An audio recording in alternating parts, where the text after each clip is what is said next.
भक्कू, मैं जानता हूँ तुम क्या कहने वाली हो, लेकिन तुम ऐसी बात सोच भी कैसे सकती हो? कैसी बात? तुम यही सोच रही थी ना कि मैं तुम्हें किसी गड़बड़ घोटाले के लिए यहाँ पे लाया हूँ। लेकिन तुम्हें वो दरवाजा। क्या तुम्हें मुझ पर इतना भी विश्वास नहीं? कोमल, जब मैं तुमसे 2 घंटे पहले मिला था तो मुझे ऐसे लगा जैसे 2 घंटे नहीं बल्कि 2 लाख घंटे पहले मिला था। मैं तुम्हारी खातिर जान दे सकता हूँ, लेकिन तुम्हारे कदमों में, तुम्हारे आंचल के साये में। भग्गू, शायद मैं तुम्हारे काबिल नहीं। अगर तुम मेरी जिंदगी में आ जाओ तो मैं सब बुरे काम छोड़ दूंगा और एक अच्छा आदमी बनने की कोशिश करूंगा। बिल्कुल बिल्कुल जॉर्ज वॉशिंगटन की तरह। George Washington? तुम्हें नहीं मालूम, मुझे भी नहीं मालूम, मगर मैं तुम्हारे बगैर जिंदा नहीं रह सकता। तुम मेरे रोम रोम में बस गई हो कोमल। मैंने मन ही मन में तुम्हें अपनी अर्धांगिनी माना है और अपनी स्वर्गीय मां की आखिरी इच्छा पूरी करने के लिए तुम्हें यहाँ पे लाया था। तुम कहना क्या चाहते हो? मरते वक्त मेरी मां ने मुझे ये लॉकेट दिया था और कहा था मेरी होने वाली बहू के गले में डाल देना, और ये भी कहा था जब तक मेरी बहू ये हार नहीं पहनेगी तब तक मेरी आत्मा तड़पती रहेगी। मुझे मेरी माँ की आत्मा तड़पती हुई नजर आ रही है। कहो तुम मेरी माँ की आत्मा की शांति दिलाओगी? कहो तुम यार पहनोगी? हाँ हाँ पहनूंगी भग्गू। सच? कोमल तुम कितनी अच्छी हो कोमल। हम कल ही शादी करेंगे, मंदिर में जाके कल ही शादी करेंगे। कौन है बे? दरवाजा खोल बे। मैं हूँ जग्गू। कहाँ मुझसे? तू इस वक्त यहाँ क्या कर रहा है? तुझे खबर करने आया था। आधे घंटे के बाद ईरानी होटल में मीटिंग है। अच्छा आ जाऊंगा। तू साले बाज नहीं आएगा। बाज जो ठहरा चिड़िया अंदर है। कौन आया था? था एक मेरा दोस्त जग्गू, पता नहीं कहां से चले आते हैं। अब मैं चलूं? बहुत देर हो गई है। हाँ देर तो बहुत हो गई। तुम्हारी माँ भी बहुत परेशान हो रही होगी। फिर कब मिलोगे? 2-3 दिन मैं जरा बिजी हूँ, मैं खुद ही चलाऊंगा। कल तो हमारी शादी होने वाली है ना? शादी? अरे हाँ उसी का तो बंदोबस्त करना है, पंडित माँ के आशीर्वाद। हाँ तुम चलो चलो। अरे जाने से पहले एक बार मिल तो ले। पता नहीं तुम्हारे बगैर 2-3 दिन मैं कैसे गुजारूंगा। कोमल कोमल तुम कितनी अच्छी है। अब तुम चलो, तुम्हारी माँ बहुत परेशान हो रही होगी और अपनी माता जी को कभी दुखी नहीं करना चाहिए। अच्छा कोमल, ये क्या मेला लगा रखा है? मेला मैंने लगा रखा है या तुम्हारे दोस्त के गांव वालों ने, जिसका भी औरत देखी ही नहीं। चलो कपड़े पहनो। अब खिसक चलो, मामला गंभीर है। चलो चलो चलो चलो चलो चलो। इसीलिए मैं तुम्हें गांव नहीं लाना चाहता था। हर दिन एक नई मुसीबत खड़ी कर देती है।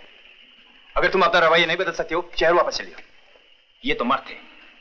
अगर गांव की औरतों ने तुम्हें इस हालत में देख लिया ना, गाजर मूली की तरह काट कर इसी तालाब में फेंक देंगी, समझे? नॉनसेंस। डैनी, आज पहली बार तुमने मुझ पर हाथ उठाया और इस बात की फिक्र की कि कोई मुझे बुरी नजर से न देखे। Danny, I love you for that. ओहो बेबे, ये डाकू है, ये मार। हाँ ये कोई बात हुई ना। देखिए जब डाकू आए तो आप खिड़की में से उन्हें यूं मारिए। कैसे? अंदर आइए, देखिए यूं मारिए, समझे? ये लॉकेट आपका बहुत खूबसूरत है। जी नहीं नहीं, आप जरा प्रैक्टिस कीजिए, संभालिए। ठीक से बांधो उसे। अरे खींच कर बांधो उसे। अरे बेवकूफ, पत्थर से क्या ठोकता है, तोड़ लेकर क्या, चल जाए ऐसे। खींचो, अरे खींच के बांधो पहले। चाचा, बिरजू, माँ ने तुम्हारे लिए रोटी भेजी है। अच्छा, साग भी भेजा है। तुम्हें साग बहुत पसंद है ना? बिरजू, तू मेरे लिए रोज रोटी लेकर क्यों आता है? मैं तुझे बहुत अच्छा लगता हूँ क्या? बहुत अच्छे। कितने अच्छे? इतने। भग्गू, आज गर्मी बड़ी है। ये डैनी और सलीम कहाँ चले गए? ये लो एक और चाकू। बल्ले ओ पुत्रा। सुनिए जी। मैं आपसे कुछ बात करना चाहता हूँ। मेरे बापू से बात करो ना। बापू? भग्गू, लगता है तेरी माँ की आत्मा आजकल बहुत शांत है। यार, पंडित के सिवा कल्याण नहीं होगा। अरे घनश्याम, हम ये सब कर तो रहे हैं, लेकिन सचमुच कहीं जंग आ गया तो लड़ेगा कौन? तू? मैं? अरे मेरी तो उसके नाम से ही जान निकली जा रही है, डर के मारे। चाचा चाचा चाचा। अरे बिट्टू बेटे, कैसे हो? बहुत अच्छा हूँ चाचा। बेटे, उस दिन तो तुम हमारे लिए मक्के की रोटी और सरसों का साग लाए थे, आज क्या लेकर के आओगे? माँ से पूछ के बताता हूँ। माँ, आज चाचा को क्या देंगे? बेटा कहती, आपको जो पसंद है वही लाऊंगा।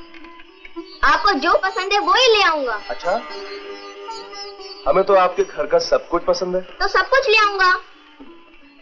बेटे, अपनी माँ से कहो कि मुझे उनके हाथ का बनाया हुआ साग बहुत अच्छा लगता है। आप क्यों नहीं बोल देते? अरे हम कैसे कह दें, हम तो तुम्हारी माँ का नाम तक नहीं जानते। माँ बोल दूं? नहीं बेटे, आप ही बता दीजिए ना। बताइए ना, इसमें शर्माने क्या बात? मधु। मधु, कितना प्यारा नाम है। जितना साग में नमक था उतनी नाम में मिठास। क्या साग में नमक ज्यादा हो गया था? मैं तो स्वाद की बात कर रहा था। उस दिन बरसों बाद इतना स्वाद साग खाने को मिला। शहर में ऐसी चीजें मिलती कहाँ है? तो गांव में रहिए ना। गाँव तब आ गया हूँ, लेकिन यहाँ हमें हर रोज साग कौन खिलाया करेगा? मैं खिला दिया करूंगी।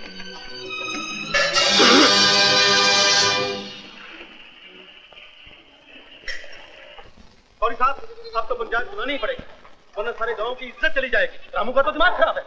गांव में गुंडे पाल रखे हैं और घर में 2-2 लौंडियां। और मैंने सुना है उनमें से एक चंदनपुर की नाचने वाली है। अच्छा, लो मैंने देख लो, शर्मो हया नाम को नहीं, गांव में आधी नंगी घूम रही है।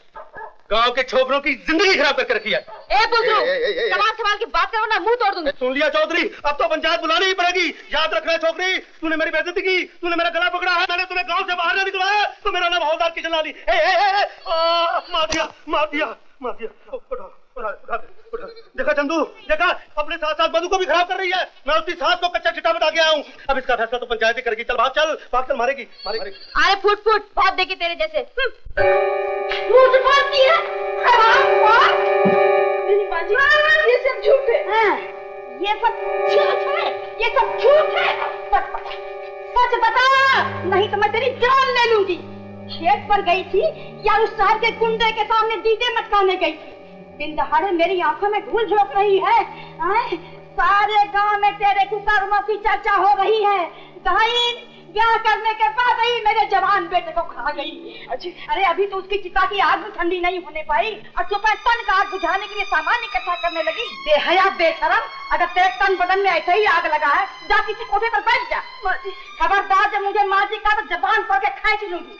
अब एक चुआ बहा के किसी और को डराना, कान खोल कर सुन ले, अपने जीते जी इस घर के पुरुषों का नाक नहीं कटने दूंगी। अगर तू भले घर के बहुओं की तरह नहीं रह सकती तो चली जा अपने मायके, जाके वही अपना मुंह काला कर। मम्मा मेरी माँ को मत मारो। आज के बाद अपने पोते पर तेरा साया भी नहीं पड़ने दूंगी। एक कुलटा इस घर की माँ बहू नहीं बन सकती है। चली जा यहाँ से। क्यों उस बेचारी को कोस रही हो? इसे जाना होता तो कब की चली गई होती। हमने अपना बेटा खोया है तो इसने भी अपना स्वागत खोया। इसने इस घर में सुखी कब देखा है? फिर भी दिन रात हम लोगों की सेवा करती रहती है। ये हमारे बुढ़ापे पर तरस न खाती तो हम लोगों का जीना मुश्किल हो जाता। तुझे शर्म नहीं आती? इस गौ समान लड़की का हर वक्त गालियां देती रहती हो।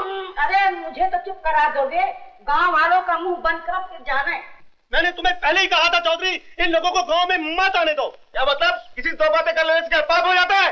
उस बेचारे पर क्यों मुफ्त का इल्जाम लगा रहे हो? अरे तुम अपनी बात करो, हमारे गांव की बहू बेटियों के बारे में तुम लोगों को कहने का कोई हक नहीं। क्यों चौधरी? चाचा, इन लोगों ने गांव के लिए इतना कुछ किया, आप लोग फिर भी इन्हें दोष दे रहे हैं। और चौधरी, मुझे उस बुढ़े की उम्र का लिहाज ना होता ना तो एक हाथ देके सारे दांत निकाल देता। बुढ़ा तेरा बाप। देखा चौधरी, ये तुम्हारे सामने मुझे क्या कह रहे हैं? चुप रहे घोचू, जवाब नहीं।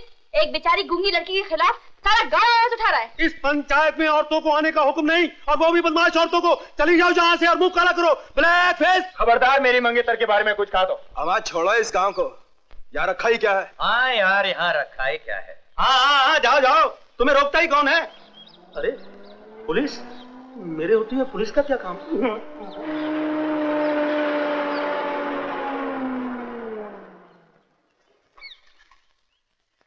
नमस्ते इंस्पेक्टर साहब। नमस्ते। खबर मिली है कि जंगा ने तुम्हारे गांव पे हमला किया था और तुम लोगों की वजह से भाग गए। जी हाँ इंस्पेक्टर साहब, हमने उसका डटकर मुकाबला किया। मुझसे पूछिए ना। अच्छा, लेकिन उसके लिए तो काफी बंदूकों की जरूरत होती है, अच्छे निशानेबाजों की जरूरत होती है। कितनी बंदूकें हैं तुम लोगों के पास? जी बंदूकें तो कुछ ज्यादा नहीं इंस्पेक्टर साहब। ये डाकू हैं, पुलिस वाले नहीं।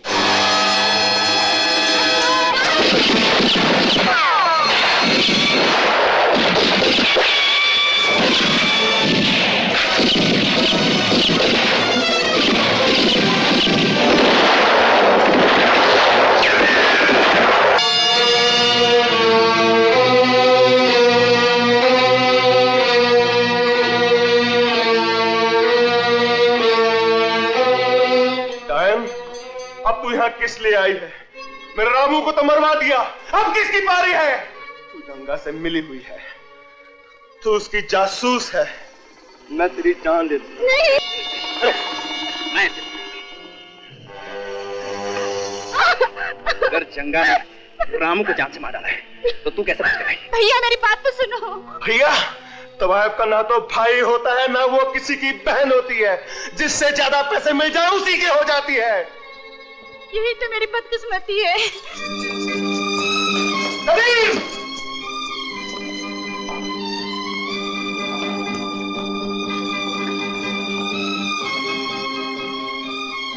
तेरी वजह से ये यहाँ ठहराई गई और आज इसकी वजह से मेरे रामू की मौत हुई। अब एक ही रास्ता है, या तो तू उसे मार डाल या ये काम मुझे खुद अपने हाथों से करना होगा। ये लो सली।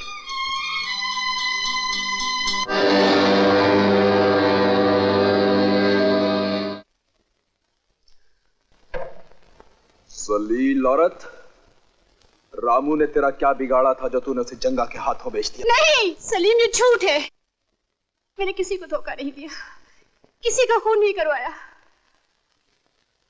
जिंदगी ने किस मोड़ पर लाकर खड़ा कर दिया है। जंगा कहता है कि मैं तुम लोगों से मिली हुई हूं, तुम लोग कहते हो मैं जंगा की जासूस हूं। उधर वो मेरी जान का दुश्मन है, इधर तुम लोग मेरी जान लेने पर तुले हुए हो। ठीक है, मार डालो मुझे। चलाओ गोली।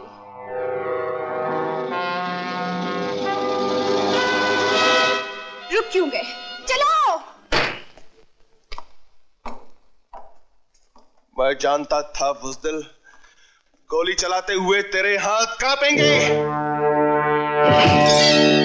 ये काम मैं खुद अपने हाथों से करूं। तुम इस समय? मैं हर जगह ठीक समय पर ही पहुंचता हूं। मैं जानता था कि तुम्हें रानी पर शक जरूर होगा और तुम इसे खत्म करने की बेवकूफी करोगे, लेकिन बरखुरदार, दुनिया में सिर्फ बहादुरी से काम नहीं चलता, कभी कभी अक्ल भी इस्तेमाल कर लिया करो। मैंने तुमसे राय नहीं मांगी। नहीं, मैं यहां राय देने आया हूं। मैं इतना जानता हूं कि रानी बेकसूर है और मैं इसे यहां से ले जाने आया हूं। ठहरो, ये जिंदा तो यहां से नहीं जा सकती और मरने मैं भी नहीं दूंगा। इसने मेरे भाई का खून करवाया है। ये जंगा की जासूस है। क्या सबूत है तुम्हारे पास? अगर ये जंगा की जासूस है तो जंगा इसे कोठे से उठाकर क्यों ले आया? अगर ये उनसे मिली हुई है तो दिलावर से क्यों मार डालना चाहता था? अपनी जान को खतरे में डालकर ये तुम तक खबर लेकर क्यों आई? ये झूठ है, ये झूठ है। ये झूठ नहीं, झूठ वो है जो तुम कह रहे हो, जो तुम्हारे दिमाग में भरा हुआ है। तुम तो पहले दिन से इससे नफरत करते रहे, इसे गलत समझा, इसे हमेशा तवायफ तवायफ कह के पुकारते रहे, लेकिन कभी इंसान नहीं समझा। मैं तो यही कहूंगा कि एक तवायफ तुम लोगों से लाख दर्जे बेहतर है। अपनी जान पर खेल कर तुम लोगों की जान बचा गई। मैं तुम लोगों के पास दुश्मनों से बचाकर अपनी अमानत समझकर भेजा था। खूब हिफाजत की है मेरी अमानत की। खैर, इन बातों के लिए वक्त नहीं। इससे पहले कि जंगा इस गांव पर हमला कर दे, तुम अपने भाई की अंतिम क्रियाक्रम कर लो।